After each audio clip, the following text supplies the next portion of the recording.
Radio Show mixtape coming at you 916. Tuck your toes. Your host, Mr. Raw, getting at you. Act 3 coming at you. Getting at you. Raw Radio. Who we're talking to about that? Yeah, man, so tell the people out there, introduce yourself one more again and, give them, your proper introduction like we do in the Raw Radio with your raw personality. Well, first and foremost, I definitely say revolutionary appreciations to yourself, to John McCat, and to the people, you know what I'm saying, just for y'all whole staff for allowing me to get the airways with y'all. I dig this vibe. I'm Chairman Fred Hampton Jr. A lot of times I see in the eyes of the state, in the eyes of the government, I've been seen as a three-strike offender. Well, one, just for simply being African. Right. 2, for being the son of Chairman Fred Hampton, and also of Akua and Jerry. And 3, for continuing to fight for liberation of my people. And I take a position if the state or anybody considers that a crime, I'm cool with being referred to as a criminal. Right. I chair an organization, the Black Panther Party Cubs. One of our mantras is that we are the great-grandchildren of Garvey, offspring of Malcolm, and ideological cubs of Black Panther Party. Black Panther Party being one of the most revolutionary organizations that North America has yet to witness. I would be remiss if I was going to touch on a little bit on who Chairman Fred Hampton Sr. was. Okay. He was the deputy chairman for the state of Illinois of the Black Panther Party. He was assassinated December the 4th, 1969. And we stress that term, he was assassinated. In fact, it was a big hoopla some years back. And we had to ride down on one of these modern day Pied Pipers. Jay-Z had made a reference to him, said he arrived the same day Fred Hampton died. And we had to correct that, because our position is that we use brutal terms for brutal realities. And we don't cut no bones about it. He was assassinated December the 4th, 1969, along with the Christopher Mark Clark. This is a lot of times when we talk about this organization, we have to do damage control because the state did a lot of attacks on this organization through the schools, through the media, so on and so forth. But it was a revolutionary organization that was, based in the community that implemented such programs, survival programs, such as the first free breakfast programs. And I emphasize the first free breakfast program. And in Chicago alone, they fed a minimum of 3,500 children a week. The free busing programs, the prisons, free clothing programs, and also like certain programs that such as the Rainbow Coalition. Although a lot of people have been misinformed to believe there's people like Reverend Jesse Jackson that organized it. It was actually Chairman Fred who organized the Real Deal Rainbow Coalition. And when he done it, was a revolutionary act. And it's not by happenstance, why people are not familiar with the history of the Black Panther Party. It's a concerted effort to attack that history. And the organization I chair today, we say it's a tough act to follow, but we try our best. And that being the Black Panther Party Cubs. Yes, sir. And see, that's why we like this kind of stuff to come in, because a lot of brothers and sisters need to be out there that listen to Raw Radio need to hear some of this. Information like myself, I'm not informed. That's why I appreciate you coming out to give us some of this information and some of this knowledge you got on you, that you're able to give to us. Right on. So if there's anything that you could tell us, young brothers and sisters, what could it be? Give us some inspiration on something. Sure. Well, first, let me say, I respect that you said that that you're not familiar with a lot of things. That's not no issue. In fact, we said we ain't got no problem. And I'm not saying this in some sort of derogatory type of way, but people being ignorant of certain things. You have the issue of arrogance and ignorance. You know what I'm saying? Right. And again, I say it's not by happenstance. A lot of people not familiar with the contributions of such organizations, the Black Panther Party. This is no slight on Dr. King and them, but it's strategic that we, our children in particular, our community in general, only thing we know about is Dr. King, and we don't know about the contributions, again, of such organizations, the Black Panther Party. Right. So, before I go into some of the present day campaigns that we're dealing with now, I always want to, set the background, some, history about the Black Panther Party, and try to, correlation what's going on right now. Black Panther Party was started in October 1966 by Minister Huey P. Newton and Chairman Bobby Seale in Oakland, California. We had chapters throughout the world. The largest chapter was right in the state of Illinois, Chicago, Illinois. And I would be remiss if I don't acknowledge the historical stomping ground where I'm at right now, Sacramento. You know what I'm saying? In fact, that was May 2nd, 1967. That was a major move the Black Panther Party had engaged in when they marched up in the state legislature. in response to what was known as the Mulford Act, or better known as the Panther Bill. This is What was that act again? I'm the sorry. Mulford Act, who was a senator who had put forward legislation that the black community in particular could not be armed anymore. This was in response to the Black Panther Party in particular going out arming the community, Right. and politicizing the community. And Minister U.P. Newton had issued Executive Mandate Number 1, in which he stressed the importance of our community being armed. And let me touch on that too, because a lot of times people have a reactionary viewpoint about with the Black Panther Party and guns. Minister U.P. Newton, who was the visionary of the Black Panther Party, said we must even politicize the guns. So it wasn't just a question of just catching strapping over guns. Minister U.P. Newton understood the whole importance of politicizing people. We made the people's gun different from the pig's gun.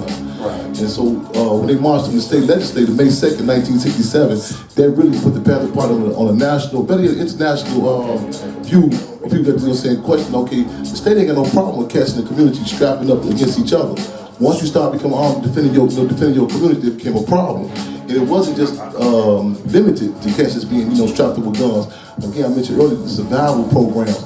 In logical response, you would think that the great work that the Black Panther Party was doing, the government would have given them some sort of reward or accommodation for the things they were doing. Right. However, the deal is that anyone that believes that the government or the police want to stop crime in our community, you believe Don King want to stop boxing. Because it's an economy based on us going to the penitentiaries and the graveyards. In the Black Panther Party, they had those contradictions. Before he was Chairman Fred, my father, before he was Chairman Fred, he was talking about the FBI, major police force in this country. He was, in fact, his FBI file stopped when he was 14 years old. They placed a wiretap on my grandmother's phone when he was 14 because they had seen his capabilities. When he took on such pieces, taking the junior NAACP from 7 to 300 members in about 7.5 month time period. At the age of 19, he became the deputy chairman for the state of Illinois, the Black Panther Party.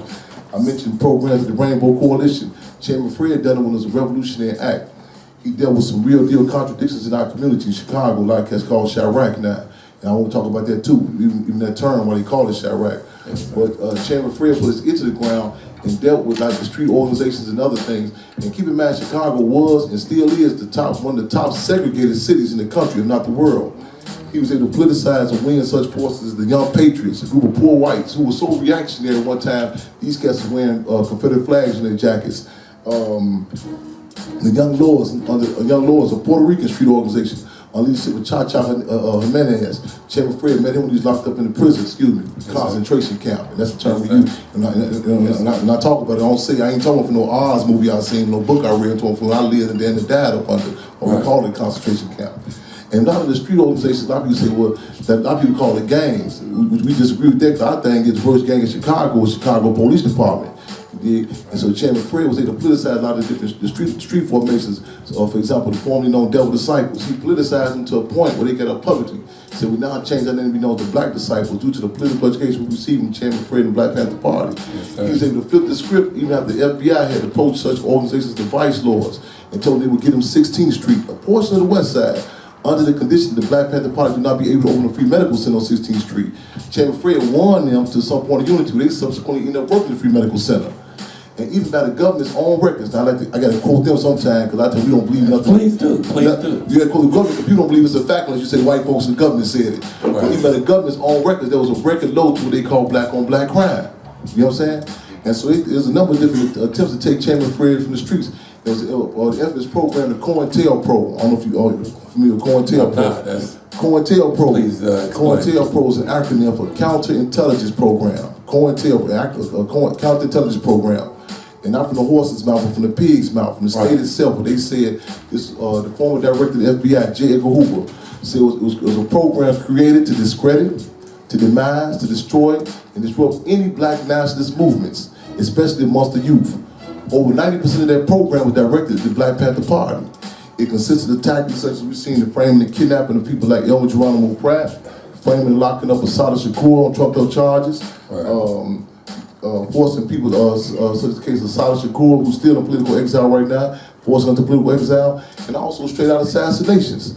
And case in point, December the 4th, 1969, after they had giving Chairman Fred a number of different trumped up charges. In fact, they gave him the infamous ice cream truck robbery case. In fact, to this day, we still eat Good Humor ice cream because the Good Humor ice cream was collaborated with the government to get Chairman Fred this case. Gotcha. They claimed he supposedly took $75 worth of ice cream and gave it to the children. Chairman Fred's response was, even though they lied on me, they still made me have to be a Robin Hood type of thief. They still showed the true nature of a Panther, given to provide to the people. So he was subsequently sent to Stateville prison, which we call Deathville, due to the amount of deaths that happened in that place. Right. When he got there, at the time, he would approach you and call you by your number as opposed to your name. His only response was, I'm Deputy Chairman Fred, Illinois Chapter Chairman of the Black Panther Party. They deemed him to be what they call criminally mentally insane. And he sent him down to Menard. When he got down there, they had a relationship with some of the prisoners that took him out for the prison administration.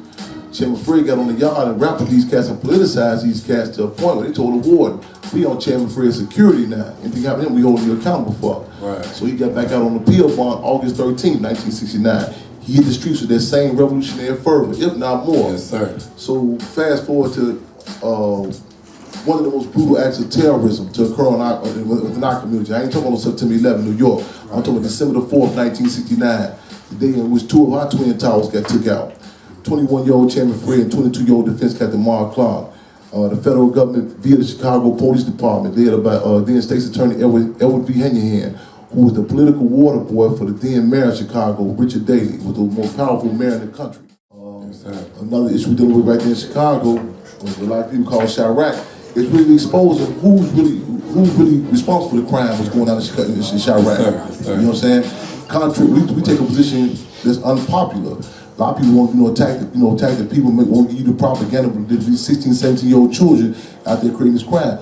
We add on to the old adage where they say God created Africans and America made niggas. We add to that. We said the man and the machine manufactured Chirac. You know, it's organized chaos was happening in the city. You had the present mayor of Chicago, Rahm Emanuel, that broke American history when he one time closed down 50 public schools at one time. Simultaneously, shut the red line down the train system that goes inside the urban community. Right. One of his first edicts when he came in office was to close all the mental health institutions down in the community. What they doing to the children in Chicago, you should be surprised they ain't turning cannibals. You know what I'm saying? It's by design. It's organized chaos. Man, see, I want to keep on going. Y'all understand? We got other interviews to get in here, man. Okay, yes, you know, we want to make sure that if we got some extra time, we get back on here and we chop it up on this. Yes, we definitely want to bring it out and conversate about this because there's a lot of things that I didn't myself know about. I wasn't around at that time. You know what I'm saying? But I'm around this time, yes, and I definitely need to know. Yes, sir. Well, I thank y'all. I thank you for the time. You don't want to push me. Oh, man, I appreciate it. www.chairmanfredjr.blogspot.com. I let it come black with y'all. Yes, sir. Yes, sir. Respect. That's the kind of thing we got going on in the Raw Radio Show. If y'all out there listening, stay tuned, man. We're gonna keep this movement going like we do in the Raw Radio Show. Hey, tuck your toes, man. Raw Radio, man. Let's go. Coming at you, 916. Tuck your toes. Your host, Mr. Raw. Getting at you. Act 3. Coming at you. Getting at you.